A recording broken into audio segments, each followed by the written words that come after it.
Hello, everybody. My name is Marcel Ernie with Irnieracing News. Today is February 8th, 9 p.m. my time, and we got a podcast call with Joshua here from Quebec. Joshua, please introduce yourself and let everyone know a little bit about yourself. Thank you, Marcel.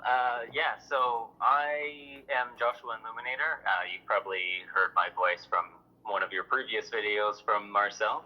I've been actually helping him in dealing with his tickets and sharing the law of common law, and I've noticed even from the conversations on the comments there, some people also have been talking about natural law.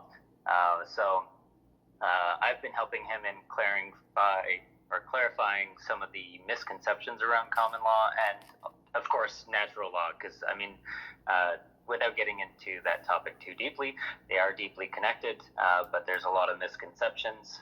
But today I'm here to share with Marcel some of the connections that I've been seeing within the convoy, and I just felt like they were important to share with all of you because it also connects to law as we know it, and hopefully it's as clear as can be.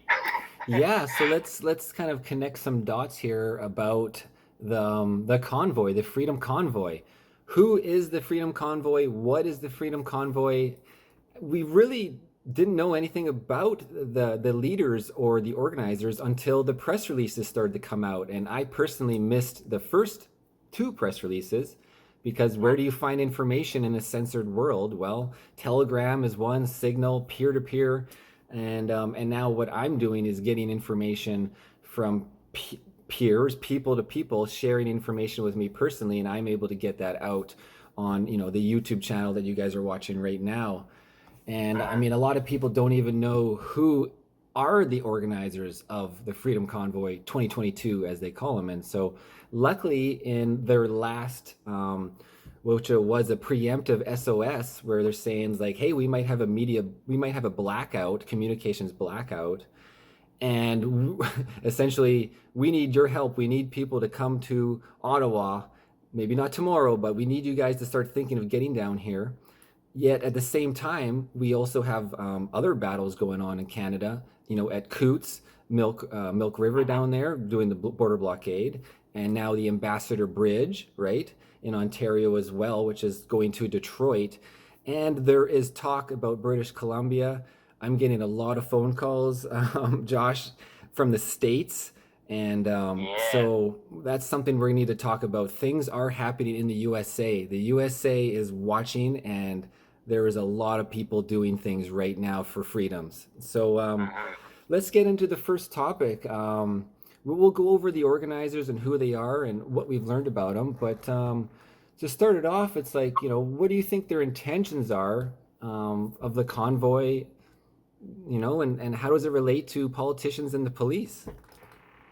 Great question.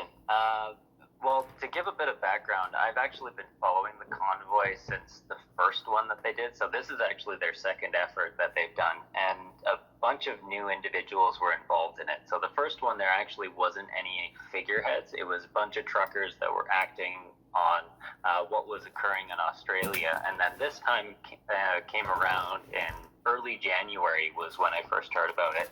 And that's where people like Chris Barber, Tamara Leach, and BJ Dichter, Pat King.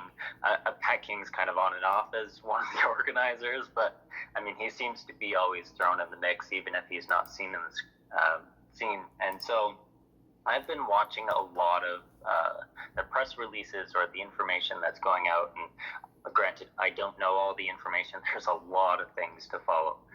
There's a lot of information being thrown. But the last ones that really interested me were the ones that were on February 3rd, and then the preemptive SOS that was pretty recent, and even the police-politician dialogue between that time. So for me, what really raised a question for me in regards to the intentions of the leaders in particular. So to clarify, I'm not talking about the intentions of the men and women who are actively participating in the convoy. I'm talking about those who have claimed to be figureheads or have been acting as figureheads for the convoy. And that's a very important distinction because up until 2 weeks ago, I don't know if, like me as just a civilian, I've never knew what the figureheads are. And the only thing that we really knew about was the GoFundMe and Tamara Leach, right? Mm-hmm. And what was Yeah. interesting, and then so we all start to go to this GoFundMe as it hit 2 million, and then I did a story on it when it hit whatever 5 or 6 million. Yeah. And then I'm reading through the bio, and it's Tamara Leach and somebody else was in there. Maybe you could verify if, well, the website's down now. That part's down. There was another name in there, and Yeah. it specifically said Pat King is not involved at all with the Freedom Convoy 2022 fundraiser. It was a whole paragraph specifically, and that was kind of like, well, that's a weird flag. Mm-hmm. And just something to like, okay, let's just take a note of that. And then Totally. literally I started to hear Pat King's name as a trucker everywhere, and very popular individual. And so anyways, that's what we learned back then. Anyways, please continue. Yeah, so you touched on some really good points on how they claim that they're not connected. Now, I've connected some dots that I'm not going to mention here today. Other people have done plenty of research on it, but they have actually ended up connecting Tamara Leach and Pat King together in different organizations. But I want to talk about particularly the one on February 3rd, the press release that occurred. So in that one, the gentleman by the name of Keith Wilson, who previously worked for the Justice Center of Constitutional Freedoms. I had been following that organization before, never heard of him. Keith Wilson, that is.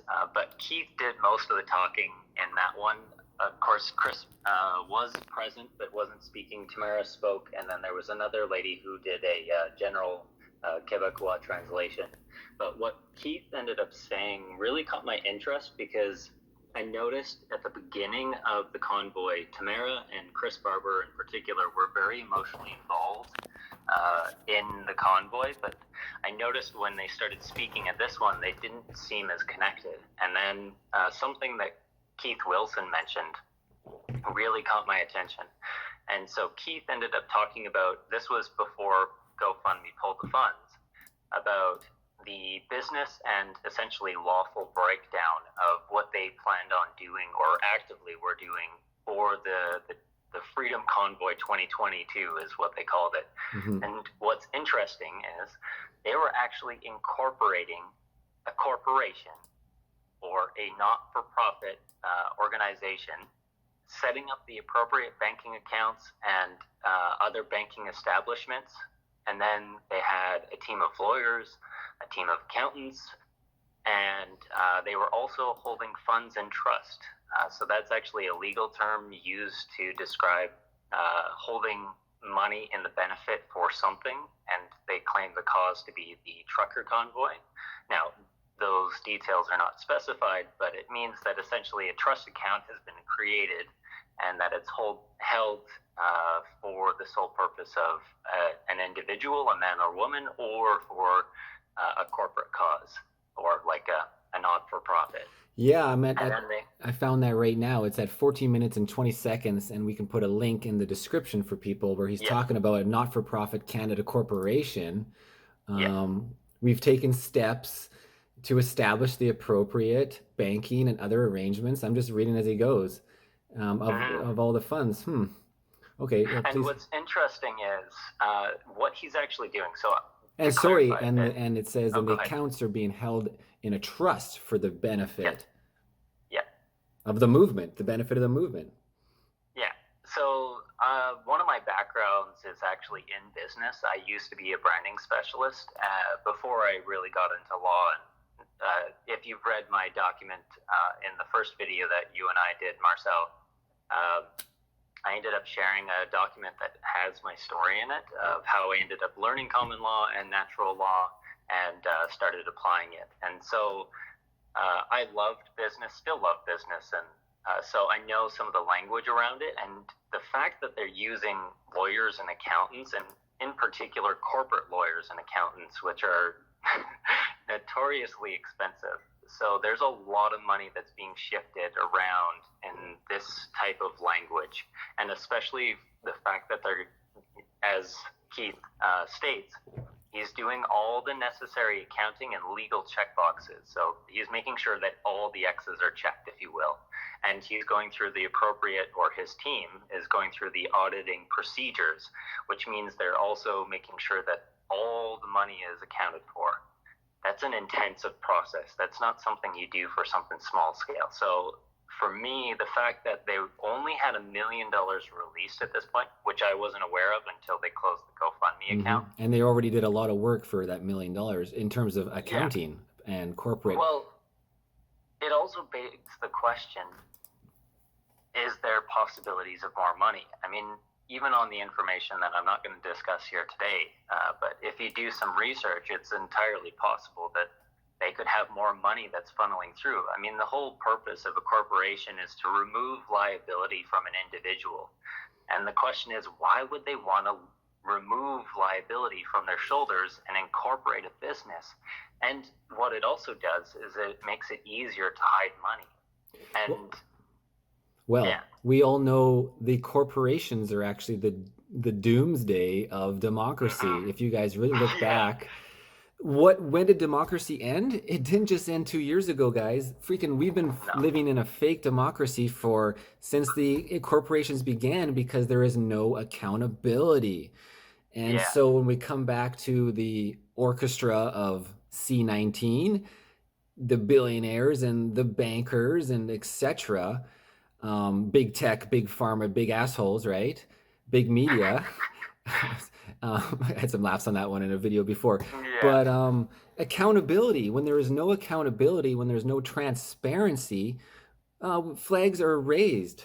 Not just the Canadian flag, but like red flags, like, Conrad Eaves was saying I had no red flag on the back of my dirt bike. So like, why, who exactly is all these people? Like, who is Tom Marazzo, who was like the speaker at the last SOS? I don't know if you say his name, Tom Marazzo. It's Marazzo. And Marazzo, So the funny thing is like, we all watched the SOS and got really, it was kind of scary to watch. This is like history. This is serious stuff, and especially for me with Irnieracing News, reaching I just hit 9 million in the last week.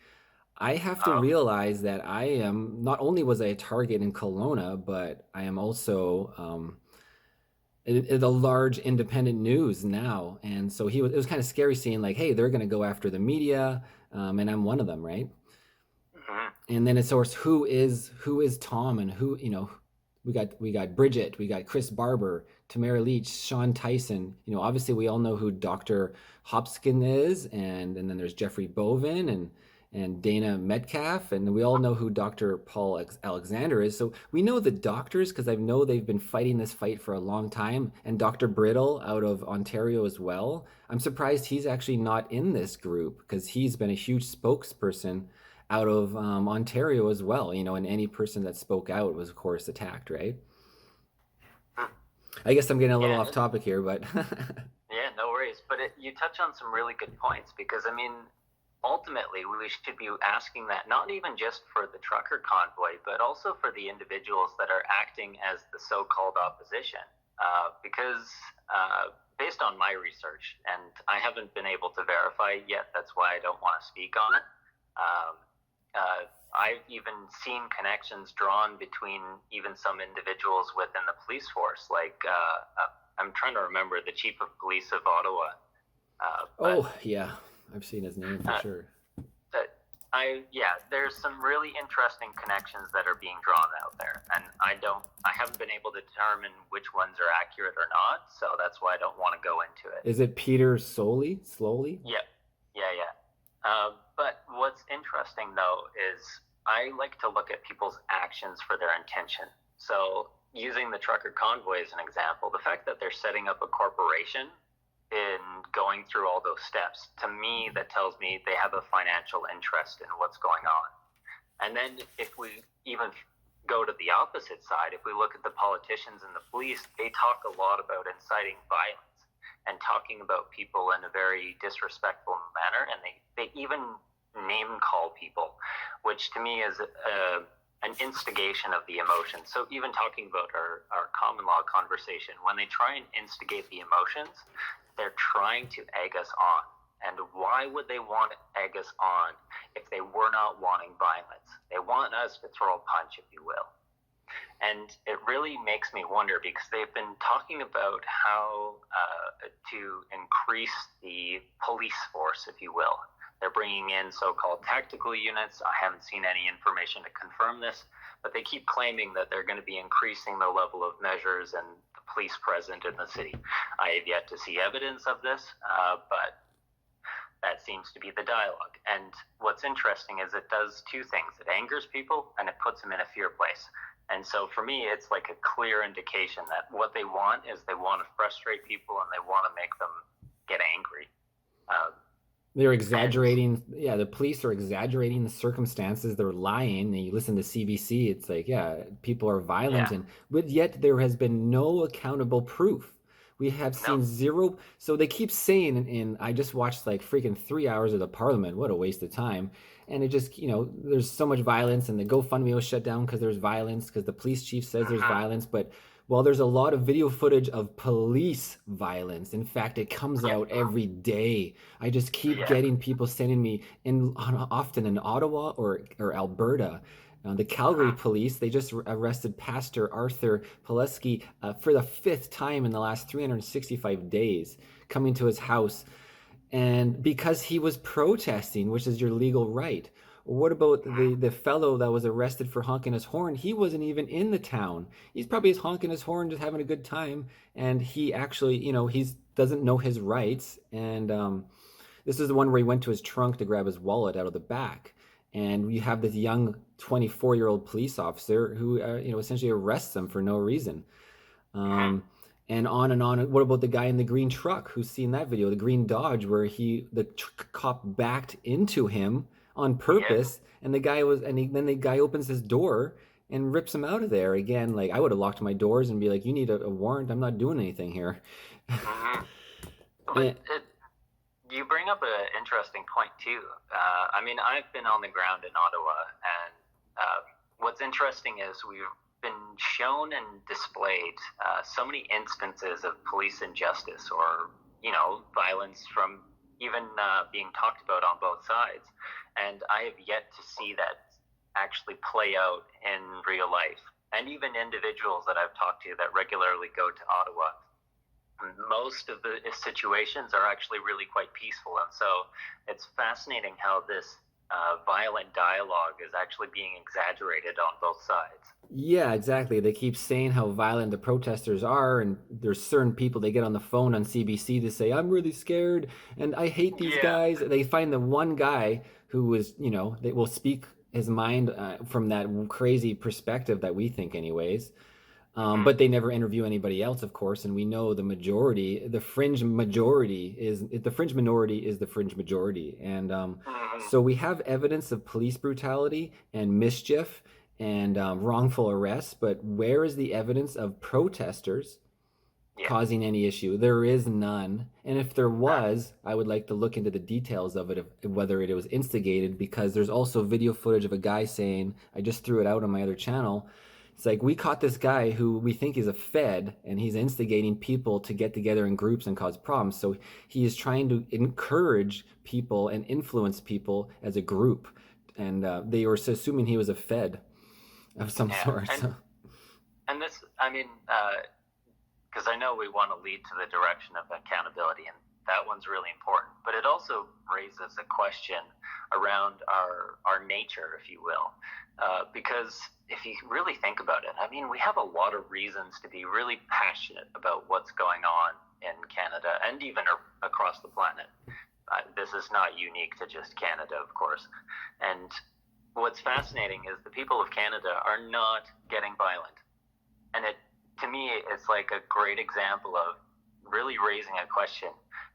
We've been taught, I know for myself in particular, I've been taught that humans are violent naturally, and we just get overwhelmed by our emotions. But I have seen otherwise. I've seen so many people keep cool heads, and I know, and there's encouragement from people around them. It's like, hey guys, stay cool. We're not gonna we're not gonna react to what they're doing, stealing our gas, arresting this one guy. Everyone just film, just make them accountable. So I guess it brings so we as Canadian citizens are very accountable right now, right? Yeah. But But we have an opportunity though, because what we aren't doing is we're not holding. I mean, we're holding news accountable. I've seen so many videos where CTV, CBC, or other news media are just getting hassled, if you will. I mean, not insulted. They're just basically being told fake news. yeah, I know Which is, everyone's on board with CBC is turning their camera to face away from the crowd. It's yeah, we've seen it. totally.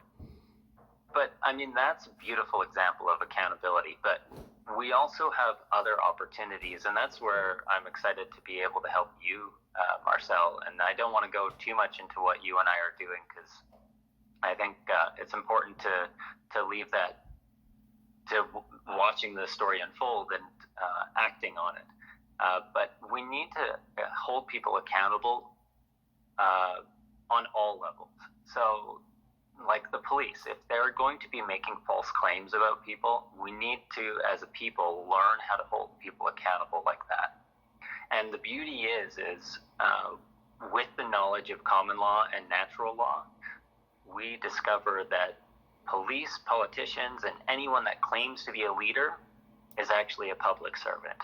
And what this means is they have a duty to the people, men and women, in whatever nation that they stand under, or stand in rather, not under.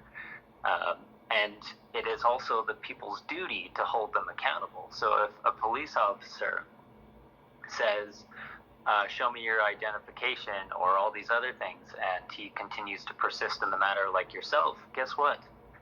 You can go through a filing, if you will, and submit him a notice, or all these other different documentations that I'm presently trying to create, and make it easy for other people to really do it themselves. And then you can also take them to court, because the courts in essence are ours. They should be open to us 24/7, 7 days a week. They should never be closed, and we've been tricked into thinking that It's like daytime 5 to 9 or 9 to 5. Yeah, It's like exactly. what? Well, Yeah, and that's what. so Go ahead. I was going to say, well, it brings us into accountability. So now the citizens are being held accountable, and we are. Yeah. And we are being very nice Canadians, and I keep seeing that in the comments. The Canadians are so nice. You guys are so nice. I have never seen a protest in the world ever at this scale that has been this peaceful. We have made records. Forget the Guinness Book of Records. This is like let alone we've had records for convoys across the Canada. That was and just in the Okanagan, we had a record, second biggest convoy apparently record. I was just talking to a guy. It was just the Kelowna one down Highway 97, because Highway 97 is a huge freaking highway. And so the people are accountable. But what about the politicians, and what about the police? And I guess it brings us to, in the SOS video, they are asking for Trudeau to sit down at the table and talk with them. And it's like, yeah, that's great, but there's a lot more that happened these 2 years. There's been a lot of terrible things, and because this is YouTube, we're not going to even get into that because it's so censored. But accountability over these last 2 years, 2.5 years, is what's the politicians need to be accountable, along with the police and along with its individual citizens. So Trudeau doesn't just need to sit at the table. We need to hold him accountable, and this can happen through the courts. Yeah, and the courts is the most powerful way. And unfortunately, myself, or I'm a part of a bunch of different individuals, or men and women across this planet right now, that are trying to take back our courts. But there is a group, if you will, that's known as the Bar Society, that has been preventing the people from really getting into there. And we all know a lot of lawyers and judges actually are good people, but there are individuals that stand at the top that are really blocking the people from actually getting into the courts. And so that's what I'm actively doing, is to try and pave the way, if you will, to find that open door where we can just start holding people accountable and use it so that men and women can make claims, and we can actually get reparations. We can have the damage that's being done repaired, because this is unacceptable to me. And for me, this is something I'm not going to stop until we finally get accountability. I know, and because everybody starts sharing on Instagram, and I'm guilty of it myself. It's like, oh, let's share a tweet or of the Saskatchewan PM Moo saying, oh, we're removing the passport, and now Jason Kenney, oh, we're removing the passport. It's like, yeah, that's great and all, but I want to see you in front of a jury. Yeah, because they're participating in something far more insidious than just deception. And that deception also is our responsibility because, I mean, even for myself, I regularly have to hold myself accountable for the knowledge that I take in and the research that I do. If I don't do my own due diligence and I'm fooled by something, that's my own responsibility. But I can also turn around and stop that cycle of spreading the information. If I see somebody spreading information that's not accurate, I can tell them, and I can do it in a way that's respectful and honorable. And I hold them accountable, and they say, "Thank you.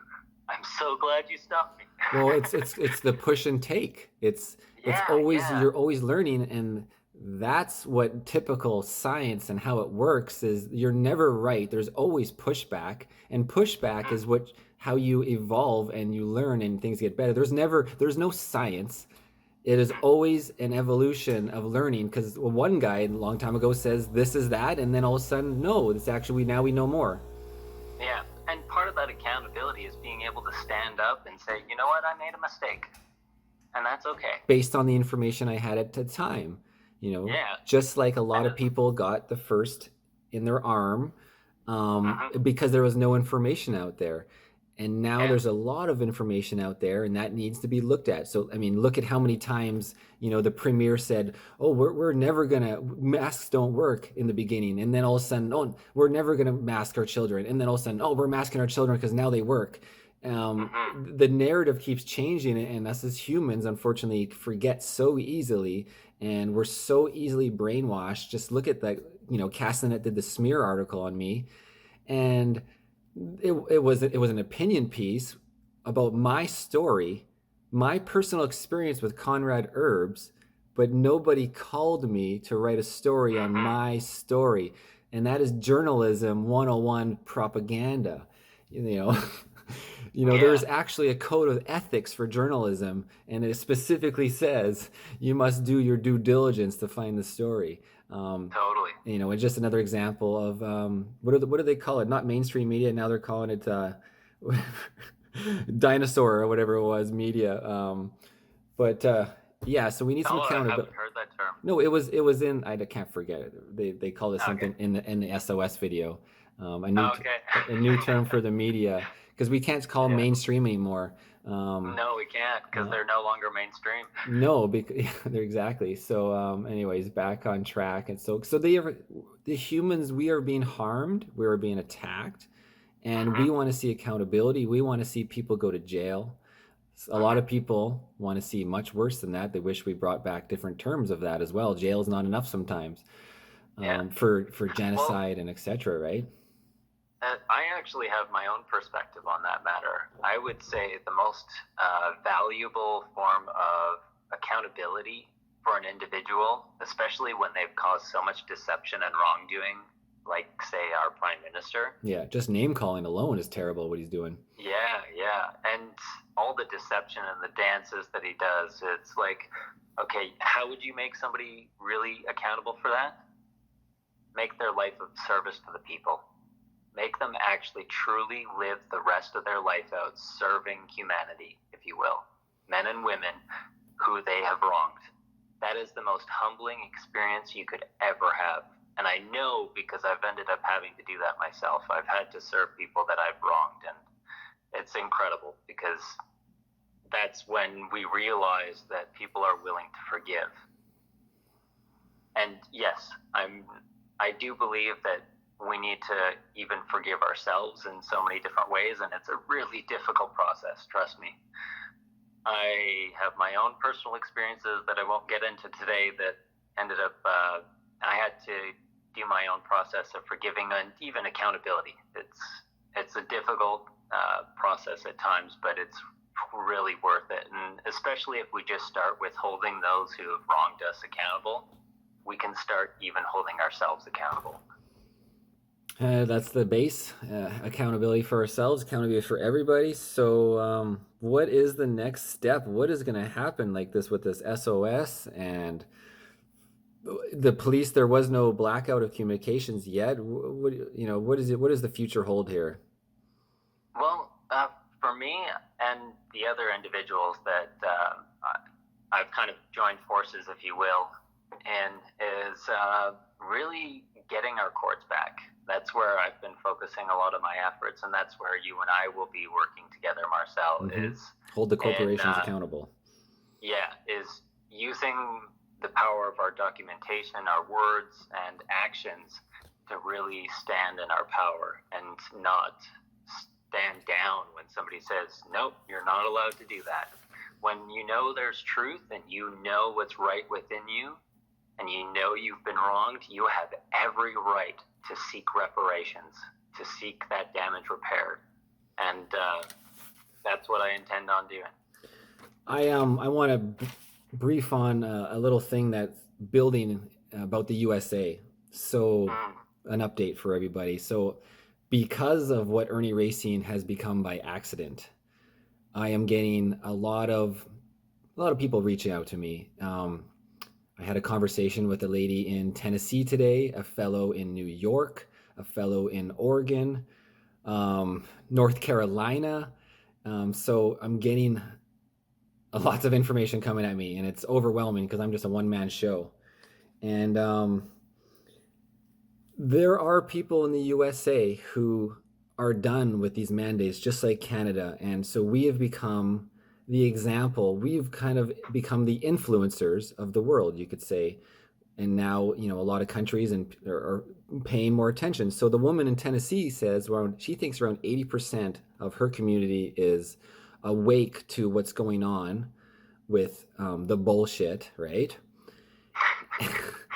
And she was telling me, gas prices just raised up. As soon as the protest started, gas prices went up. She actually went and looked it up. It was 12, 13 cents. It just jumped up. So it's just on the very day of the protest. So it's just kind of a coincidence. But I have been reached. Yeah, I have been reached out. People are forming organizations and groups, civilian groups, whatever you want to call them. So to say to the people who are watching this, do not lose hope. There are people that are forming groups, civilian organizations, civilian army, whatever you want to call it. We are getting together as man. And they're reaching out to me because now by accident I have this huge reach.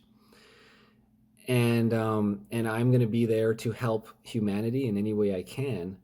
And that means when shit hits the fan, I can get word out to everybody quickly.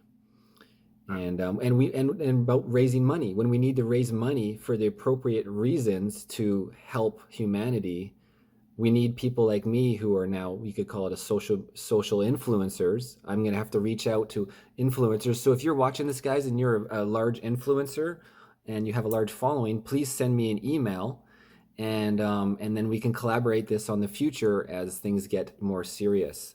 And so we can work together, because look back, when they're talking about the communication blackout, right? So if this communication blackout just happens in a certain province or a certain city in Canada, and we need everyone to get there, the people, the citizens to be there to hold the line, how do we tell them to do that? Well, in the movie V for Vendetta, as soon as there's a blackout, that is the signal. That's the signal to get your freaking helmet on and get into the streets, right? Mm-hmm. So we need to start thinking about all sorts of ways to do this and get away from typical communication, because they can just cut the cell towers, and we need to get back to ham radios, Totally. Yeah. And even another thing that you touch on is we have power in unity. I mean, as people, when we are united, we are an unstoppable force. Because if you think about it, water, sure, as a drop, it's not very powerful. But when you turn it into a tidal wave, or you get something as big as the ocean, it can completely change the landscape. And I mean, we're at the level where we're an ocean. and all we have to do is direct our intention and our intuition, because we need to really tune into how we're being guided and how we act, and what our intention is to act on something. And when we get that clarity, we can totally shift this whole situation around, get accountability extremely quickly, unlike we've ever seen before. Exactly, transparency. So like, we all just want to trust where we're putting our donations. You know, we want to trust, we want to have trust in the Freedom Convoy. So I guess this open mic would be to the convoy, to the leaders, you know, like starting, you know, with accountability and transparency. Please tell us more about you. Please tell us what's going on with the financials of the donations, you know, like with the new one on the Christian donations and Adopt a Trucker. Let's be open and show all this, because I have a lot of people asking me, where do I donate money, Marcel? Where do I donate? And lately I've been telling them to adopt a trucker. But at the same time, it's like, well, we all know how charities have worked in the past, and how obviously, you know, how much money goes to the CFOs and the CEOs and to marketing budgets and bonuses, and then how much actually goes to the actual donation cause. And then let's look at GoFuckMe, how you know, what corporations are connected, what people are connected to that company in California that is a headquarters at a post office in Redwood City. And a lot of, like, what is going on? So Tamara, when you started this, did you just kind of like pick it up and just go with it, or was there like a research at all? Why GoFundMe? You know, like, I never researched before, but I guess when we're dealing with something serious, we should probably make some phone calls, right? Oh yeah, absolutely. Literally, there's a picture on GoFundMe's website of like, what is it, 30, 40 employees standing on the grass, and they don't even have a headquarters. It's a post office box, and they're running $10 million through there, and what are all the connections? A lot more money than that, that's for sure. Well, that was just that one thing, and there was a lot of donations going around, and I personally have seen donations come my way for Irnieracing news, and I want to be transparent about what I'm going to do with that. So step one is I want to get people to join these convoys that cannot afford it. So I've been discussing with my mom, it's like, you know what, maybe I could start a thing where I could pay for people's fuel to join the convoy if they don't have the means. I was thinking about buying 100 Canadian flags, and then I could give them out to people that don't have the flags. So we, you know, representation of the flag is essentially the representation of unity and freedom right now. I was initially running the Canadian flag upside down, and for the first, and then I had to take them off my truck after I was harassed by the police, just to make it out of there safe. And then I put them back on. You know, I put them both right side up this time, because I feel like after the revolution on the 29th, we have hope. And I mean, even in the convoy, at the end, they're like, how do you summarize what you guys are about? And the one guy said hope. Maybe that was Tom Marazo. And again, I wish he said the name in the videos. I wish we didn't have to look for 10 minutes to figure out who he was. So you guys have to tell us who you are. And for me, the most trustworthy person that I feel empathy from, and I've seen a history from, is Daniel Bulford. Yeah, I feel the same. I felt it through him, and I know he's been in the fight for a long time, and he gave up his job for it. But everybody else was a mystery, right? And still is. Yeah, and it's sad because there's a lot of confusing information out there, and I think bringing transparency is another form of accountability, where, I mean, even for myself, I'm at a place in my life where I'm ready to share my story. I mean, there's some details that I'm not quite ready to share, and I'd like to keep private. And I think we all have the right to privacy. But I think it's also important to bring up, if we have any personal associations or connections that interfere with our ability to act in the benefit of someone else, it needs to be transparent.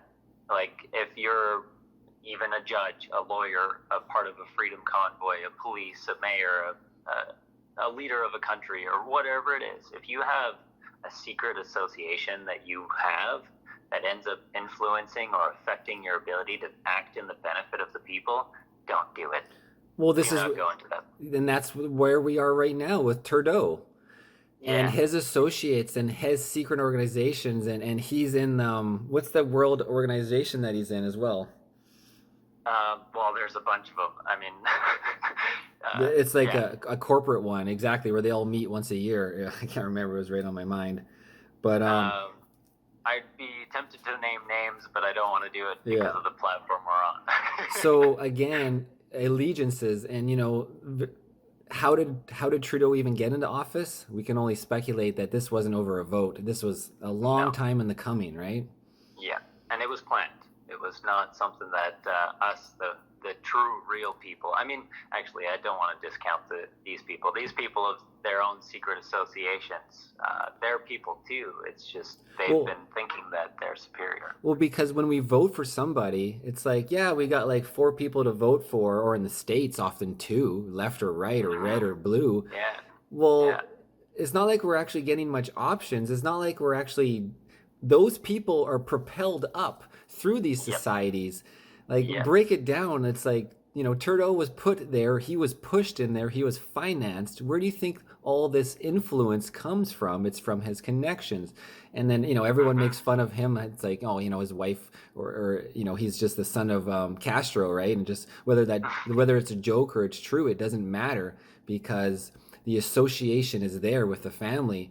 And nobody Yeah. even thought about this before the election. And no, and look back at his old quotes and things like that from back in the day. It's like, I respect what Castro was doing with his control of his people. It's something like that, right? It's so terrible. But when people vote, they Yeah. don't think about that. They just hear what they say on the platform, or they do what their parents tell me. Like when I was a kid, like, who do I vote for? When I'm just old enough to vote, and like, you don't study politics. And well, my dad's voting for NDP or Liberal, and I'll vote for that too. And then, it's just there should almost be a Yeah. test. You should have a test before you're even allowed to vote. Yeah. Like you have to do Well, the math thing before you can do something, like point out the sailboats or whatever on like to verify you're human.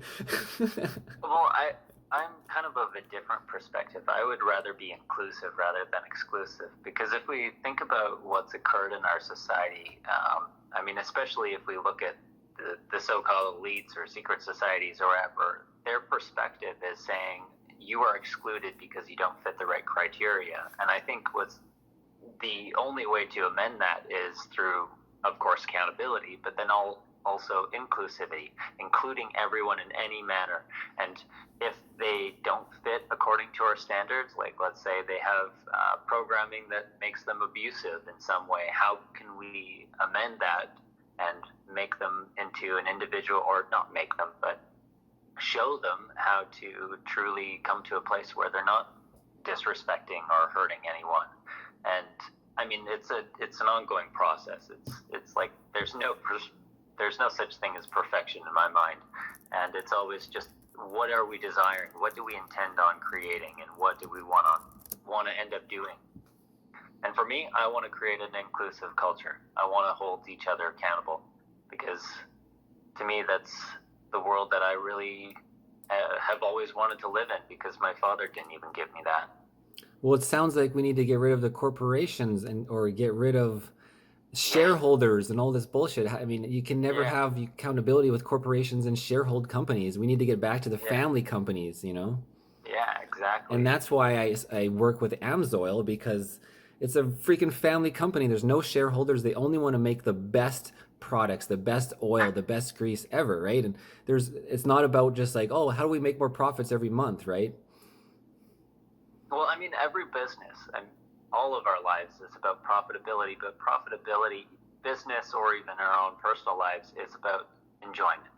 We really, at the end of the day, just want to be able to enjoy our lives. Yeah, and every day. Figuring out what that looks like for us, we should all have the freedom to do that, so long as we don't cause harm or damage to another property. Another person or another property. Exactly. Yeah, exactly. And it's that simple. It's like, it doesn't need to be more complicated. I know, we're all humans, just like I said to Conrad. It's like, you're a human, I'm a human, this guy's a human. Just let me live my day.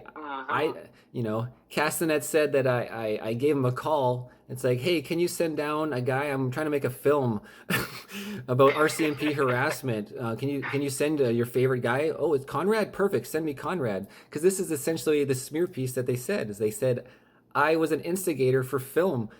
I didn't call the RCMP to come knock on my door when I'm No. parked illegally. And just like Officer Hall said, it's like, yeah, the only rule is you're not allowed to sleep overnight here.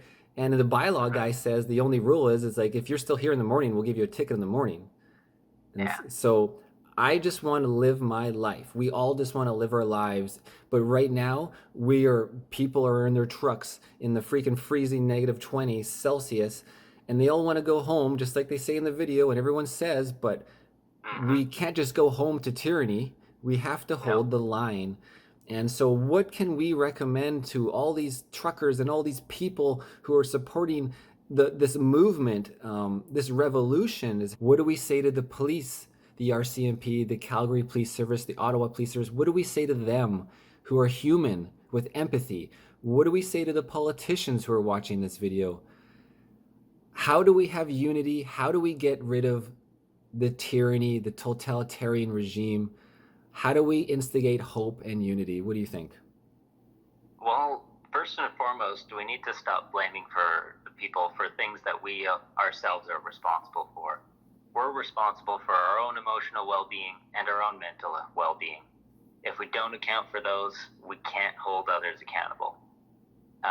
And then after that, if somebody's wronged you in another way or form, absolutely get accountability. But the moment that we start pointing the finger at other people without accepting that we have a responsibility to play is the moment that we continue this cycle. And again, accountability is a two-way street. And so if we want to get accountability, we must not just stand for ourselves, but stand for our fellow men and women across the planet.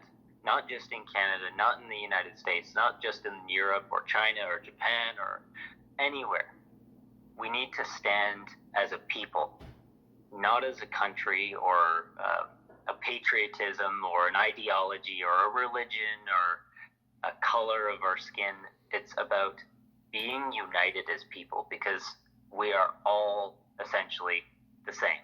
I mean, we have our own differences, we have our own story, but when we hold each other accountable and we also, when we see someone else being wronged or harmed in any way or form, and we stand for them, we help correct any injustices. We also help in bringing about the accountability. And that is how we shift all of this, is we stand united as one. Stand united. I guess I'm still asking the question is, to the RCMP and such, it's like, what do we do? It's like, well, let's say this. If you've been a politician and you have made a harm to another, make the necessary actions or take the necessary actions to correct any damage that's been caused.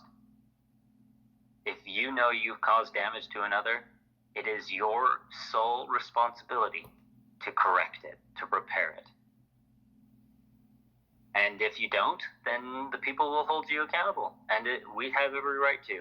And that is a part of our freedoms, and we will hold you accountable. We must hold them accountable. Yeah, absolutely. Absolutely. So yeah, guys, if you're a politician and you've wronged the people, please resign tomorrow. And let some other people take over. Admit your wrongdoing. Tell people that you lied to them. Tell people that you had this other agenda, if there was an agenda. Be a or whistleblower. You had a secret allegiance, or the people will forgive you if you freaking tell us what happened and help us move forward. Yeah, and if we bring claims of greater damage, then do what you can to amend that damage so that we can all live life in peace, if you will. Okay, well, I think we covered a good summary of what's going on right now and how we're thinking about it. So thank you for joining us, Josh. You're welcome. It's been a pleasure. Okay, guys, my name is Marcel Ernie. This is Irnieracing News, February 8th. Well, for Josh here, it's now February 9th, right? So I'm going to get back. I'm going to get back to reporting other news. Thanks for listening.